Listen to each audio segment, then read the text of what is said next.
بسم الله الرحمن الرحيم. إنك لا تنادي فهبوا يا بني قومي أسودا أعيدوا للدنا أمجاد عصر وفلوا بالحديد لنا القيودا. Okay, everyone, we're going to continue on now with, this is segment 2 of 2 of the first part of the refutation to the documentary entitled Islam, What the West Needs to Know. For those of you just tuning into this segment, I have posted in the description section a link to segment 1 of part 1 of this refutation. Now, we're going to continue on now because this is where the really meaty part of the first part of the documentary. This is where it starts to really pick up here. The interviewees all invoke chapter 9 verse 29, and again they give no historical context whatsoever when they quote this, and I'll quote it for you. Surah 9 ayah 29 says, "And fight those who, despite having been vouched revelation after a time, do not truly believe either in God or the last day, and do not consider forbidden that which God and his apostle have forbidden, and do not follow the religion of truth which God has enjoined upon them, till they agree to pay the exemption tax with the willing hand and having been humbled in war." Now, instead of giving any of the viewers any meaningful exegesis or giving any sort of background at all to when this verse was revealed, they really pass this off like this is like the declaration of war against all people, because they've already covered the verses for the most part regarding fighting the pagans, but now they bring this in and say, so look, Islam is now saying that Muslims are commanded to fight anyone who is not a Muslim. And many haters here on YouTube invoke the same thing, in an ignorant fashion, such as Ahmad's Quran 3, and things like this. But let us, what I'm going to do is I'm going to post in the description section the Tafsirs that talk about Surah 9, Ayah 29, and I will briefly summarize what even Ibn Abbas says. Ibn Abbas was one of the closest companions of the Prophet, and he did a Tafsir of his own. And in his Tafsir regarding Surah 9, 29, and even Surah 30, because Surah 30 mentions in sort of generalized statement, the Jews say Ezra is the son of God, and the Christians say Christ is God's son. In Ibn Abbas' Tafsir, he makes it very clear that God Almighty is specifically talking about a specific groups of people. In Surah 9, verse 29, he refers that the people of the book therein mentioned are the ones who do not truly believe in God or the last day, and who reject the commandments which God gave them to abide therefrom, and he mentions the Torah. So in other words, if there are Jews that are not basically handling justice or living by the commandments of God Almighty, and therefore are wicked people, that they can be fought. Now, this is what some of the older Tafsirs say, but let us look at what some of the modern day scholars who invoke other older Tafsirs and other older scholars on the subject say about Surah 9 verse 29. Muhammad Asad says that quite literally, such as those who were vouchsafed revelation after a time as do not believe, etc., in accordance with the fundamental principle observed through my interpretation of the Quran, that all of its statements and ordinances are mutually complementary and cannot therefore be correctly understood unless they are considered as parts of an integral whole. This verse too must be read in the context of the clear-cut Quranic rule that war is permitted only in self-defense. See Surah 2 verse 190 to 194 and the corresponding notes. In other words, the above injunction to fight is relevant only in the event of aggression committed against the Muslim community or state, or in the presence of an unmistakable threat to its security, a view which has been shared by the great Islamic thinker Muhammad Abda. Commenting on the verse, he declared, quote, "Fighting has been made obligatory in Islam only for the sake of defending the truth and its followers. All the campaigns of the Prophet were defensive in character, and so were the wars undertaken by the companions in the earliest period of Islam," end quote.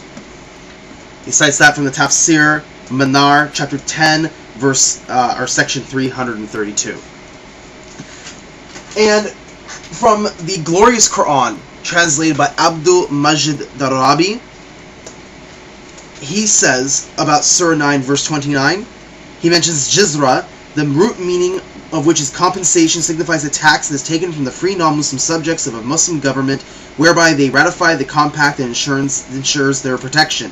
In effect, it was a tax levied on able-bodied males of military age as a substitute for compulsory military service. The exemption before the destitute females, children, slaves, monks, and hermits. Non-Muslims under the Muslim state were exempted from compulsory military service, and it was only just and equitable that they should pay some little amount in return for protection affordable by Muslim solidarity.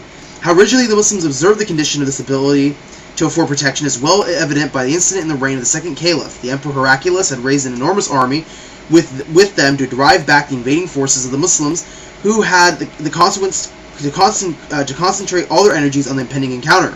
The Arab general Abd Ubadai accordingly wrote to the governors of the conquered cities of Syria, ordered them to pay back all the jizra that had been collected from the cities, and wrote to the people saying, "The agreement between us and was that we should protect you, and this is not now in our power. We return you all that we took." In accordance with this order, enormous sums were paid back on the state treasury, and the Christians called down blessings of the heads of the Muslims, saying, quote, "May God give you rule over us again and make you victorious over the Romans. Had it been they would not have given us back anything, but would have taken it all that remained with us." End quote. That's from a scholar named Arnold, Preaching of Islam, page 60 to 61.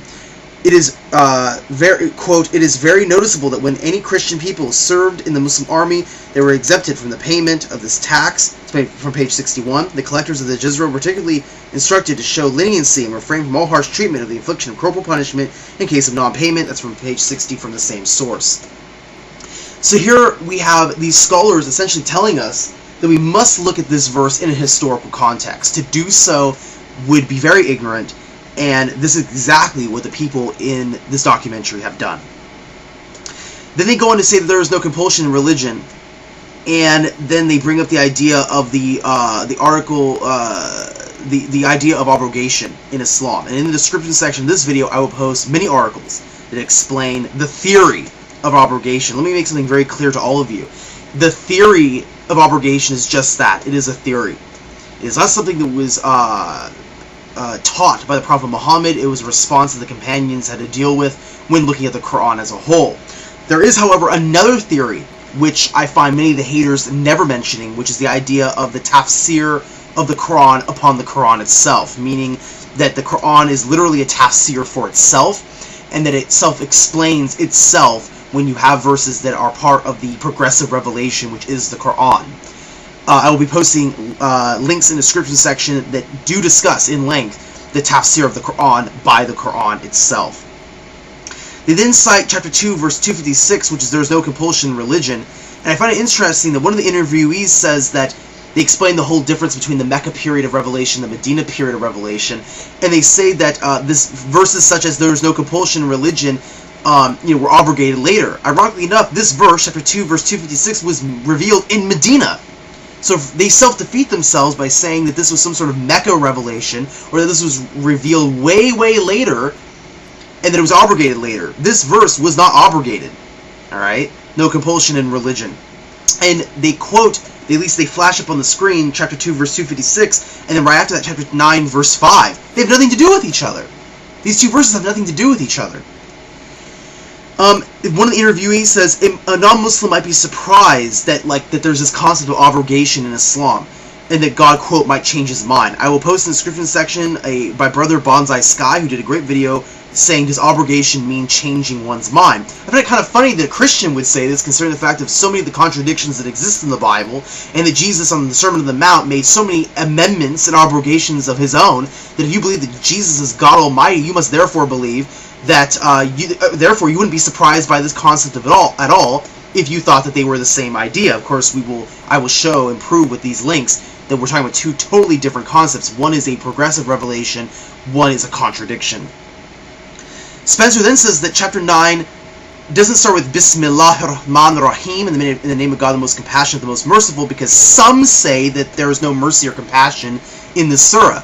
Well, I don't know who the some people he's talking about, because having looked at the Tafsir of Ibn Abbas and the other classical Tafsirs, the Tafsir of Ibn Kathir, these scholars do not mention this at all. So this idea of Robert Spencer, in my humble opinion, unless someone can prove otherwise, is his own brainchild, and therefore he is a liar.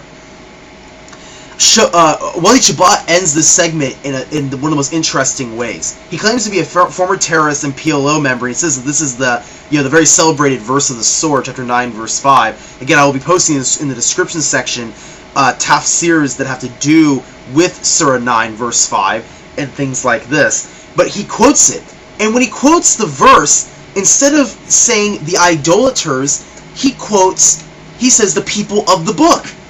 How ironic. This, according to him, is a verse that all the PLO terrorists knew, and yet this guy can't even quote it correctly. He puts in the verse, kill the people of the book wherever you find them, Jews and Christians. That is not what the verse says. So Mr. Wali Shabat has been proven, once again, to be a liar and a fraud. Thank you everyone for watching. Peace be with you all.